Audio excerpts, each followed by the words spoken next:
They told her to try applying for the assistant role instead. She had 2 degrees, 10 years of experience, and a performance record that made half the board look like interns. But the moment Jordan Miles walked into that boardroom, black, beautiful, and unapologetically confident, they looked at her like she'd wandered into the wrong building.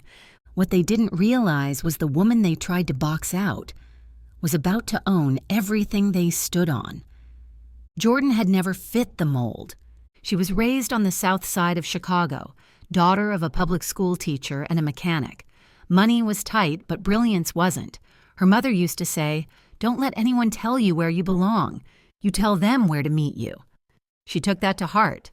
Straight A's, debate team captain, national merit scholar, top of her class at Howard, where she majored in economics and minored in making people uncomfortable with her excellence.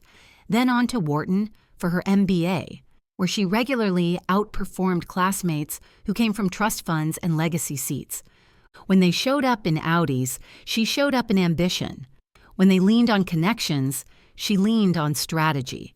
After school, she joined Bain and made a name for herself as a fixer, the kind of woman companies brought in when everything was falling apart. 5 years there. Then a Fortune 500 firm where she took their flailing marketing division and doubled revenue in under 4 years. She wasn't just good, she was undeniable. So when she applied for the CEO role at Lynx and Mercer, she wasn't shooting her shot. She was claiming what she'd earned. Lynx and Mercer was a quiet giant, a tech-adjacent supply chain firm that most people had never heard of, yet it ran back-end logistics for some of the biggest names in retail and e-commerce. Billions in annual revenue, and not a single black woman in executive leadership. The interview process started polite, but cold. The kind of politeness you get when folks are mentally rearranging the furniture to see if your blackness fits the room. By round 3, the code started slipping through. One board member asked, "How would you describe your people skills?" Another, "Do you see yourself adapting to our company's unique culture?" A third, smiling too hard, "We're just not sure if you're quite the right fit." Jordan kept her tone neutral, but her eyes? Fire.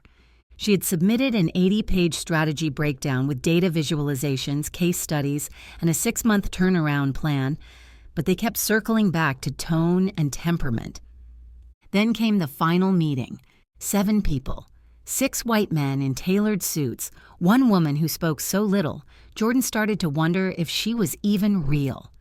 "We think you'd be perfect as a senior VP to start," said one of them, trying to make condescension sound generous. "Let's see how you perform there and maybe down the road." Jordan didn't let him finish. "Thank you for your time," she said, rising from her seat. The air thickened. "Excuse me?" a board member stammered. Jordan looked each of them in the eye. "I'm not here to play corporate hopscotch," she said, steady and sharp. "Y'all need a turnaround CEO. I'm the only one in this room who knows how to do that, but you're too busy measuring my culture fit when you should be measuring your quarterly losses." Silence. Embarrassed blinking. Shifting in seats. She turned and walked out, her heels clicking like war drums across the marble floor. That night, Jordan sat in her apartment. Floor-to-ceiling windows, glass of red wine, jazz humming low in the background. The city below twinkled like a sea of maybes and not yets, and she felt it again. The ache, the rage, the weight of being exceptional but still treated like an experiment. They didn't just pass on her resume, they passed on her existence. But this time, she wasn't going to brush it off. This wasn't just about one job. This was about power and who gets to have it. So she made a decision. If they wouldn't give her the seat at the table, she'd buy the damn table. For 6 months, Jordan vanished from the public eye, but she was moving in silence.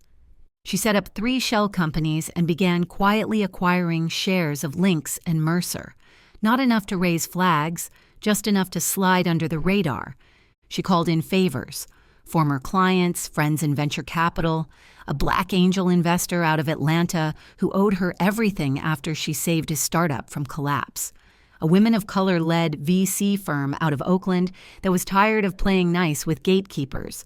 Together they formed Midas Impact Holdings, a firm with one mission: find undervalued companies, restructure them, put real power in the hands of people who've been kept out for too damn long.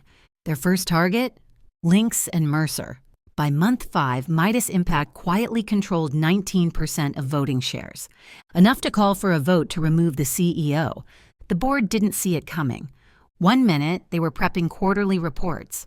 The next, Jordan Miles was back, in a custom navy blue suit, locks slicked back, a fire in her eyes that could melt steel. Todd Hemsworth, the CEO, tried to talk first. She raised her hand.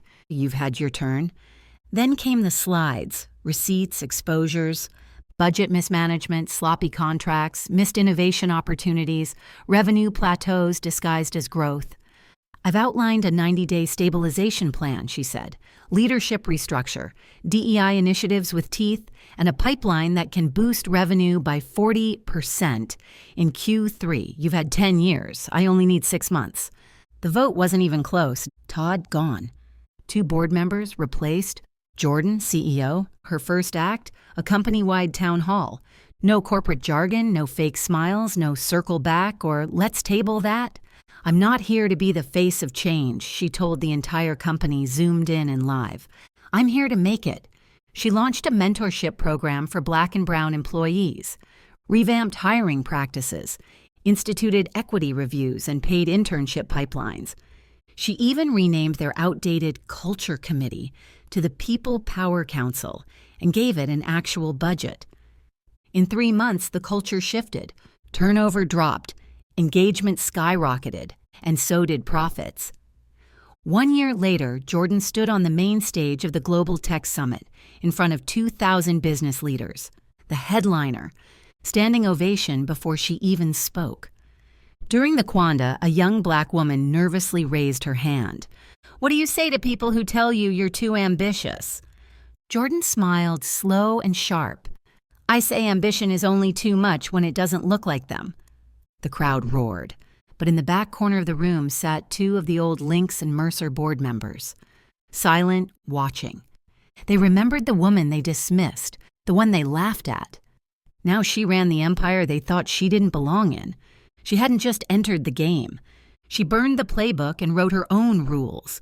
Jordan didn't just win for herself. She cracked open a door that had been welded shut for generations. And somewhere, in a small apartment in Detroit, a 12-year-old black girl sat watching Jordan on livestream. Notebook open, eyes wide, dreaming of boardrooms and business empires, and Jordan's story whispered, "Don't just take a seat at the table. Build your own, baby. Then send out the invites."